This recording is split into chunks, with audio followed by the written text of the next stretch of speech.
print in the mud.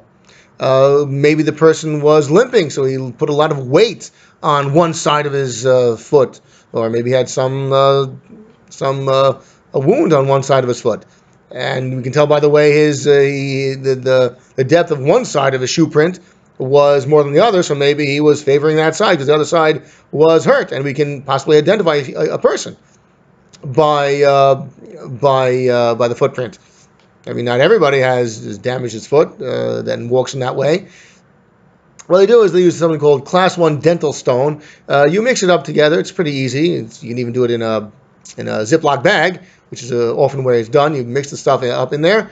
In about 20 minutes, it'll harden. So here's, let's say, the footprint right here. It's certain depth. We want to get it.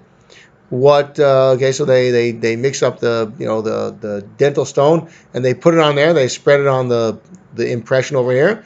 And when they lift it out after it's completely dry, there you go. You have a nice looking shoe print where you can, again, likely enough, you can identify the kind of shoe that has this kind of a sole. So then you might be able to identify the perpetrator of the crime.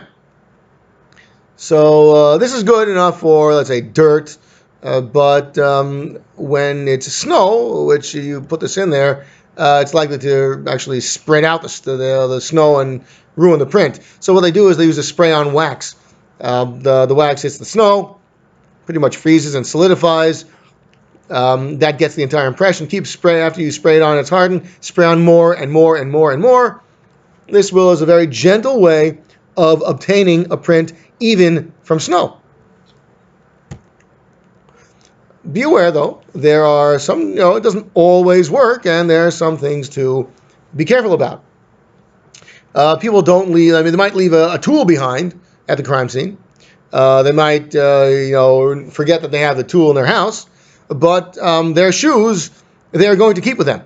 And they may very well notice that their shoes are all bloody or all muddy. So they may realize that.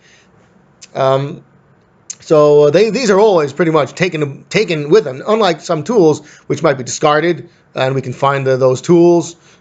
Shoes and tires are brought with the perpetrator wherever they go. I mean, they don't leave their shoes behind. They don't leave their tires behind because they usually want to go home or wherever else they want to go. So they take them with them. So their own shoes and tires, they're going to have in their own, under their own control, so they can destroy them, they can throw them out, they can even deliberately ruin them so that they can't be found. So simply just compare, saying, "Oh, you're a suspect. Let's check out what your shoes look like and compare it to the footprint that was found, or the shoe print that was found." It's not always that simple. You can't always do that because maybe he's wearing a different pair of shoes, or maybe he ruined his old pair of shoes, and you can't use the marks. There is a database of shoe prints, and it's not just for the people who sold those kinds of shoes. It's also for individual characteristics. Let's say the shoe. You can get individual characteristics from the shoe because there are little nicks, little holes, little scratches. So you can compare let's say, the suspect's shoe with the shoe print found at the crime scene. So you can actually get individual characteristics by lining up the little scratches you found at the crime scene in the shoe print at the crime scene with the shoe that was owned by the suspect. So they have all this. They have this in a database. It's called the SICAR database, the Shoe Imprint Capture and Retrieval. You have your own. I know this has not been automated, and they don't use. It's not. And as you might have noticed, you do not need a microscope to compare shoe imprints. Anyway, they do have a database for shoe prints because, I mean, who doesn't walk around? So imprints by footprints and shoe imprints are very common and commonly found at crime scenes. So they do have a database that if you have a shoe print, you can compare it to whatever is in the database. It's not, as far as I know, it is not automated, so the comparisons have got to be done by eye. Not only that, there are also bite marks. Criminals can sometimes bite, especially if they're in a fight with the victim. But very often, biting is done by the victim who has no other way of defending themselves. So they're found in the perpetrator. So when we find a perpetrator with bite marks, or a suspect with bite marks, we say, hey, wait, where'd you get those bites from? Let's compare the bite marks found on you to the victim's bite marks. Now, if the victim's alive, you can, let's say here, this is like a bite mark. If the victim's alive, you get a bite mark by doing this.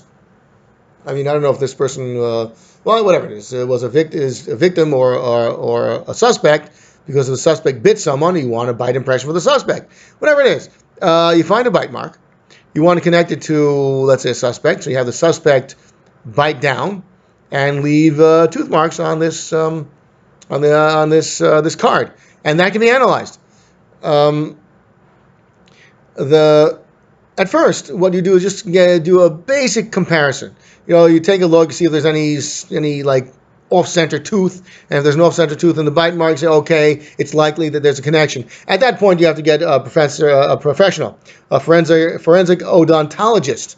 He is the one who analyzes teeth and tooth marks, and they can see how much force was applied, maybe how the biter applied more force to one side of the mouth, and compare them that way. That is more professional, but what has to be done, but in general, what should be done is when you get a bite mark, try to get the bite mark of the suspect so you can compare it. Or if the bite marks are found on the suspect, try to get the bite mark to the bite impression from the victim so you can compare it and relate the suspect to the crime. As if the victim is dead, they're not going to bite. But again, forensic odontologist can take a look at the teeth and say, oh yes, this is what the bite mark should be, and this is how it relates to the actual bite mark found. But that requires a study unto itself. So a little bit of a review. You should know what tool marks and impressions are and how they give evidence. Sometimes you get class evidence from tools, and from the nicks and scratches, you can get individual characteristics, not just from, let's say, a crowbar, but even of shoe prints and things of that sort. It's even tire prints. If you can do that. If we know that the suspect has a scratch in his tire, and the crime scene tire marks also have that scratch, well, you can certainly identify them. That's an individual characteristic. Anyway, you should also know how to collect the evidence and how to record it.